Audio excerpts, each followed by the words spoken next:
Under the Clean Air Act, the administrator of the EPA sets what are called national ambient air quality standards. My district in California is California 13. It goes down a stretch of the Central Valley from east of San Francisco down towards, but not to the base of the valley at Bakersfield.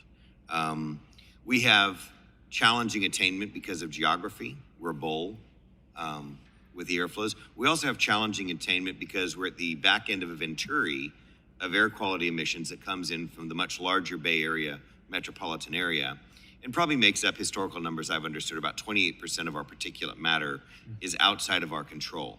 But given that we're the air basin out of attainment, we do everything we can within our basin to correct that, but we have no control over what goes on in the city. So I would ask that you work with the EPA and see if we can get the same attainment standards and compliance standards set for the Bay Area that impacts our air quality as we have to achieve within our basin. Since they're impacting us, we're also a Voting Rights Act, 66% Hispanic, disadvantaged community.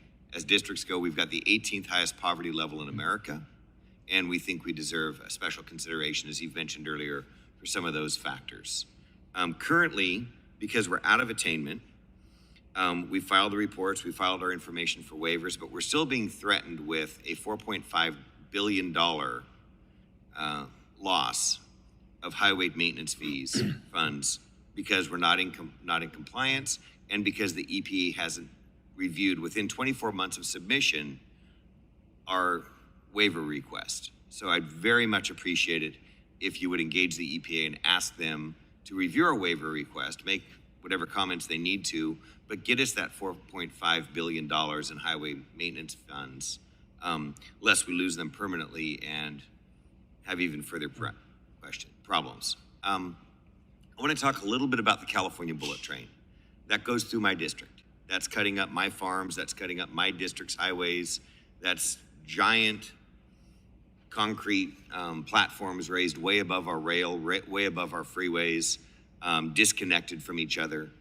Our high-speed rails goes from Merced in my district of about 90,000 people, if we stretch a bit, the city of Merced, down to Bakersfield, when finished, which is about 400,000 people.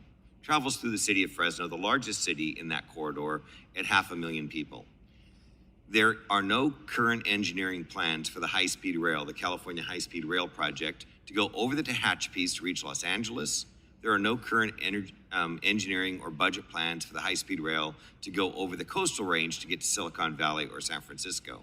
This, Mr. Secretary, is a useless project, and it's in the way of us widening our highways. We are a very significant transportation corridor between San Francisco and LA, up and down the West Coast. Both Highway 5 and Highway 99 go through our area. You can see major warehouse construction from all types of firms happening in my district. So please look at the California High-Speed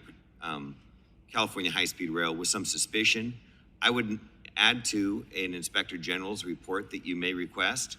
Please do a carbon study and look at the construction cost, the construction resources, the curing of the concrete, the steel, the energy it would take to run the rail, and calculate for yourselves by your own standards what passenger ridership would this rail system need as opposed to automobile travel to ever offset the carbon impacts of its construction and operation alone. And I'd suggest that this high-speed rail project is not anywhere near even carbon neutral. It is in fact a net carbon contributor to our atmosphere. I'll ask you one thing.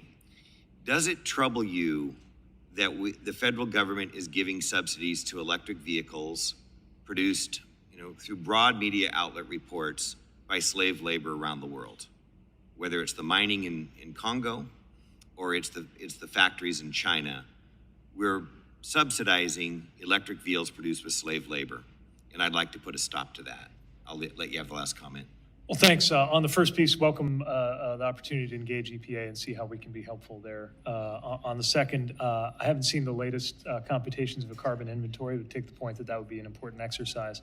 And on the third, look, we want to make sure that there is a made in America EV industry, and would love nothing more than to see domestic sourcing on everything that we need.